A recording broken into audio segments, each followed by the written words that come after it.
नमस्कार दोस्तों, ये सच्ची कहानी उत्तर प्रदेश के जौनपुर मड़ियाव गांव के एक छोटे से गांव से बिलोंग करती है, जहां की मड़ियाव गांव में गरीबी काफी ज्यादा रहती थी। वहां पे अगर 90% 100% जनता निवास करती है तो हम मान के चलो 80% लोग गरीबी और मजदूरी से ही जूझ रहे हैं।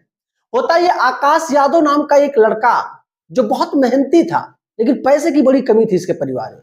और ये हमेशा घर पे बैठ के यही सोचा करता था, आखिर मेरे घर की गरीबी और दरिद्रता दूर कब होगी। हालांकि आकाश यादव के जो पिताजी थे वो मुंबई में 500 रुपए की दिहाड़ी पर काम करते थे, पीओपी का काम। अब आकाश यादव ना तो पढ़ने में अच्छा था, क्योंकि इसका पढ़ने लिखने में तो मन बिल्कुल ही नहीं करता था। अब ये सोच रहा था किया जाए, क्या किया जाए। घर पे बैठा रहता, कुछ लोगों के साथ घूमता, और इसकी एक गर्लफ्रेंड थी जो कि गांव की ही थी, जिसको गांव देहाती लोग बोलते हैं। और उसी गर्लफ्रेंड ने जो इसको आइडिया दिया उसके बारे में वीडियो में आगे बात करते हैं। अब आकाश यादव घर पे जब बैठा रहता तो उसके पिताजी कहते हैं कि तू घर पे बैठे बैठे तू बेकार हो रहा है, तू अपने दोस्तों के साथ गलत सलत आदत सीख रहा है, तो क्यों ना मुंबई मेरे पास चला। हम दोनों मिलके कमाएंगे, दिन का 700-800 निकल जाएगा, महीने का 20-25 हजार रुपया मिल जाएगा। इसी तरीके से घर भी अच्छा चलेगा, और तू यहाँ इतने बड़े शहर में आएगा तो देख कर लोगों को बहुत कुछ सीखेगा। अब आकाश यादव को तो समझ में आ रहा था कि सही तो कह रहे हैं पिताजी, चल जाना चाहिए मुझे पिताजी के पास। उनका हाथ बटाएंगे और दोनों लोग मिलके कमाएंगे तो परिवार और अच्छे से चलेगा, घर में थोड़ी और भी व्यवस्थाएं शुरू हो जानी। अब क्या किया जाए, बड़ा परेशान था। तो उसने अपने गर्लफ्रेंड के पास फोन लगाया, जो गांव की उसकी प्रेमिका थी आकाश यादव की। उसके पास फोन करता है कि तुम मुझे गांव के जो बगल में बाग है उस बाग के पास मुझसे मिलने चली आओ। उसकी प्रेमिका कहती है हर बार तो रात को बुलाते हो, इस बार दिन में क्यों। उसने बोला रात करोगी तो फिर जान लो कि मैं चला जाऊंगा, रात में मेरा टिकट है, 11 बजे मैं निकलने वाला हूँ मुंबई के लिए। अब उसकी प्रेमिका जब ये चीज सुनती है भाई, तो दौड़ी दौड़ी भागे भागे उसके पास आती है। गांव के बगल में एक बगीचा था, बगीचे के पास वो दोनों मिलते हैं। और ये आकाश यादव अपने प्रेमिका से यही कहता है कि देखो मेरी बात सुनो, आज से मिलना जुलना बंद, हो सके तो तुम मुझे भूल जाओ, क्योंकि मैं अब तुम्हारे साथ नहीं रह सकता।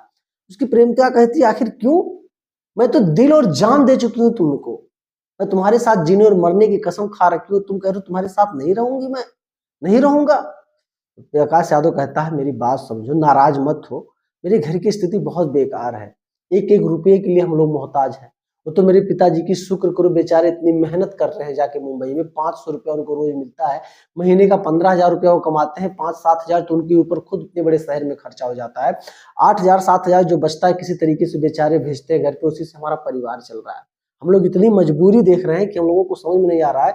वही सब चीजें देखते हुए मेरे पिताजी ने कहा बेटा तुम मेरे पास चले जाओ, यहाँ दिन का 300-400 तुम भी कमा लोगे, तो इसलिए मैं जा रहा हूँ, आज रात में मेरा टिकट है मुंबई के लिए। कि प्रेमिका कहती है पागल हो तुम, तुमको पहले बताना चाहिए, मेरे पास बहुत प्लान्स है, बहुत आइडिया है, अगर तुम आइडिया पे काम करोगे तो बहुत पैसा कमाओगे। आकाश यादव कहता है क्या आइडिया है यार, तुम लड़कियों का ना आइडिया बहुत बेकार होता है, आइडिया फाइडिया रखो, तुम उल्टी पलटी बातें करोगी, तुम्हारा तो सिर्फ इतना मकसद है कि तुम मेरे पास हो, यही ना। लड़की कहती है वो तो मकसद है ही है, मैं कहाँ तुमको छोड़ने वाली हूँ, तुम मुंबई जाओगे, मैं तुम्हारे साथ मुंबई ही चलूंगी, चाहे मुझे वहां तुम्हारे साथ मजदूरी करके खाना रहना पड़े, मुझे मंजूर है, लेकिन मैं रहूंगी तो तुम्हारे साथ। लड़का बड़ा परेशान होता है, यार ये पागल हो गई है क्या। पूछता अच्छा आइडिया बता, तेरे पास क्या आइडिया है, तू क्या कहने वाली। लड़की ने कहा देखो यहाँ जौनपुर से और महाकुंभ जो प्रयागराज है बहुत दूर नहीं है, तो मैं तो कहती हूँ इतनी करोड़ों में लोग आने वाले हैं वहां पे ना, तुम जाओ वहां पे दतून वगैरह बेच लो, चाहे चाय वगैरह बेच लो, अच्छा खासा दिन का 4-4, 5-5 हजार रुपया कमा लोगे। लड़का बोलता है पागल है, अब ये सब करवाएगी तो मुझसे, चाय बिचवाएगी मेले में, दतून बिचवाएगी। लड़की बोलती है अच्छा मुंबई में जाके वहां पीओपी करोगे, वहां गारा माटी दोगे, तब तुम्हारी इज्जत नहीं जाएगी, और यहाँ अपने शहर में रहकर दिन का 10,000 कमाते हो, तुम्हारी बेइज्जती हो जा रही है। कौन से बड़े राजा खानदान के हो कि तुम्हारी बेइज्जती हो जा रही है, तुम जाके मजदूरी नहीं कर सकते। क्या करना उसमें, बस एक बैग लेना, बैग में एक गट्ठी, मोटा सा गट्ठी रखना दतून का, या फिर चाय ले जाके अपना बेचो, क्या दिक्कत है उसमें, कोई बुराई थोड़ी है। लड़का बोलता है अच्छा यार बिकेगा वहां पे। लड़की बोलती है अच्छा ये बात बताओ, हर कोई ब्रश लेके अपने बैग में घूमेगा वहां पे प्रयागराज में, नहीं घूमेगा ना।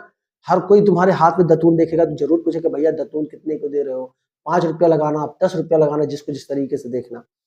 अब भाई इसको बहुत समझ में आ गया, इसने सोचा चलो ठीक है। लड़की दोनों प्यार मोहब्बत से अच्छे से बात करते हैं, दोनों गले लगते हैं। लड़की कहती है ठीक है मुझे जानने दो, हम लोग रात में मिलेंगे, जो भी कुछ होगा, नहीं तो कल मिल लेना, बस आज के लिए इतना भी, और प्लीज छोड़ के मत जाना, मैं जी नहीं पाऊंगा। आकाश यादव कहता है तुम परेशान मत हो, तुम जाओ, तुम्हारी बातें मुझे समझ में आ रही है थोड़ी बहुत, मैं इस पर और विचार करूंगा, उसके बाद मुझे जो कहना होगा मैं फिर फोन पे बात कर लूंगा तुमसे। लड़की कहती है अच्छा ठीक है, लड़की चली जाती है अपने घर के लिए। आकाश यादव अपने घर पे आता है और भाई बिस्तर पे ऐसे लेटता है, लेटते लेटते सोचता यार सही तो कह रही है वो, अगर दतून बेचा जाए दिन का, अगर मान लो मैं 100 दतून लेके गया, एक दतून 5 रुपये का बिकता है, आराम से यार बहुत अच्छा खासा पैसा निकल जाएगा तब तो। इसी हिसाब से भाई वो प्लान करने लगा। प्लान करते करते सच में ये निकल गया जौनपुर के लिए, दतून का गट्ठक लिया तो 3-4 और निकल गया वहां से अपने भाई बिजनेस के लिए। वहां पे गया, जिसको जिसको बहुत बूढ़ा देखता था उसको 2 ही रुपये में दे देता था, लेकिन जिसको थोड़ा यंग देखता था, पैसे वाला देखता उससे 10-10 रुपये चार्ज कर लेता था। लोग मजबूरी में ये सोच कर ले रहे थे कि भाई कहाँ रोज खरीदना है यार, एक दिन में 10 रुपया चल ही जा रहा है दतून में, ले लेते हो। नीम का दतून भाई फेमस होता है, हर कोई जानता है अपने इंडिया में कि नीम का दतून बहुत फायदेमंद होता है, लोग ये भी देख देख के ले रहे हैं। और सबसे कमाल की बात यह है कि आकाश यादव ने जब सोनी शो में गया, उसने जो चीजें बताया, मिथुन चक्रवर्ती जी भी वहां पे थे और भी बहुत अच्छे अच्छे वहां पे लोग थे, वहां पे उसने जो चीजें बताया मैं वो थोड़ा एक्सप्लेन करूंगा आपको, ध्यान से सुनना। उसने कहा, मिथुन चक्रवर्ती ने और भी लोगों ने कहा, तो अगर मान लो दिन का 2000 कमा लेते थे तो इससे फॉर्च्यूनर कैसे तुम ले आए, ये मुझे समझ में नहीं आ रहा है। उसने कहा इसके पीछे भी बहुत बड़ा कमाल की बात है सर, आप ध्यान से सुनो। लोगों ने कहा हाँ ठीक है आप बताओ भाई कैसे। उसने कहा विदेशी भी बहुत सारे लोग आए थे, अदर कंट्री से भी लोग आए थे, मैं उनसे 10-10, 20-20, 50-50 डॉलर चार्ज कर लेता था एक एक दतून का, उनके लिए कुछ नहीं रहता था, लोग दे भी देते थे। तब लोगों ने कहा भाई तू आकाश यादव, तब तुम मेहनत कहाँ किए, तब तुम लुटेरा हो, लूट लिए लोगों को। आकाश यादव कहता नहीं सर, आज आपको मैं लुटेरा दिख रहा हूँ, और 200 सालों तक उस अंग्रेजों ने यहाँ पे राज किया है, लूट कर लेके गए, तब तो आपको लुटेरे नहीं दिख रहे थे। आज मैं एक दतून 50 डॉलर 20 डॉलर में उन लोगों से बेच दिया तो आज मैं लुटेरा निकल गया। भाई सबकी, मिथुन चक्रवर्ती भी थे और भी लागे शो में और भी लोग थे, 7 लोगों की बोलती बंद हो गई। अब आकाश यादव ने कहा सर ये मेरा फॉर्च्यूनर लेने का बहुत मतलब नहीं था, मैं गरीब परिवार से था, मैं चाहता तो सुख सुविधाएं घर में कर सकता था, थोड़े घर और बड़ा कर सकता था, लेकिन मैं सोचा फेमस मुझे अब होना है, फेमस कैसे हुआ जाए। तो मैंने सोचा एक गरीब व्यक्ति जिसके पास खाने के पैसे नहीं थे, अगर वो बंदा फॉर्च्यूनर खरीदता है तो जाहिर सी बात है समाज में उसकी बात चलनी शुरू हो जाएगी धीरे धीरे, और लोग जब उसकी हकीकत से रूबरू होंगे कि ये फॉर्च्यूनर गाड़ी 50-55 लाख की आई कैसे, तो जाहिर सी बात है चारों तरफ एक ही चर्चाएं होंगी कि एक लड़का था जो महाकुंभ में गया और वहां दतून बेचकर फॉर्च्यूनर गाड़ी ले आया। तो जाहिर सी बात है मेरे घर न्यूज चैनल्स वाले आएंगे और मैं उनको इंटरव्यू दूंगा, धीरे धीरे मेरी पॉपुलैरिटी बढ़ जाएगी। तो बड़ी कमाल की बुद्धि लगाई। जहां तक मैं तो सही कहूंगा, आकाश यादव का मेहनत और उसकी प्रेमिका का दिमाग, दोनों ने मिलकर बहुत बड़ा इतिहास रच दिया। ये लोग दिन पे दिन बहुत तेजी से ट्रेंड कर रहे हैं मेरे दोस्तों। आने वाले 10-20 दिनों में इन लोगों का बहुत फेमसिटी हो जाएगा। काफी सारे बड़े बड़े स्टार, सेलिब्रिटी, यहाँ तक कि और भी बड़े बड़े पॉलिटिशियन इनसे मिलने के लिए तरस रहे हैं और मिल भी रहे हैं। तो वीडियो कैसी लगी है दोस्तों, इस गरीब परिवार की कहानी सुनने के बाद एक बार कमेंट जरूर करना, और थोड़ा सा भी अगर आइडिया, कोई बिजनेस प्लान आपके भी ख्याल में आया है तो कमेंट जरूर कर देना, ताकि लोग जो भी इस वीडियो को देखें, थोड़ा बिजनेस आइडिया लेना चाहे तो आपके कमेंट में देखकर आपसे भी कुछ आइडिया ले सकते हैं। वीडियो पसंद आए तो लाइक करना, और चैनल पे नए हो दोस्त तो सब्सक्राइब कर लेना। मिलेंगे फिर एक बेहतरीन सी स्टोरी को या कहानी को लेकर के, तब तक के लिए जय हिंद।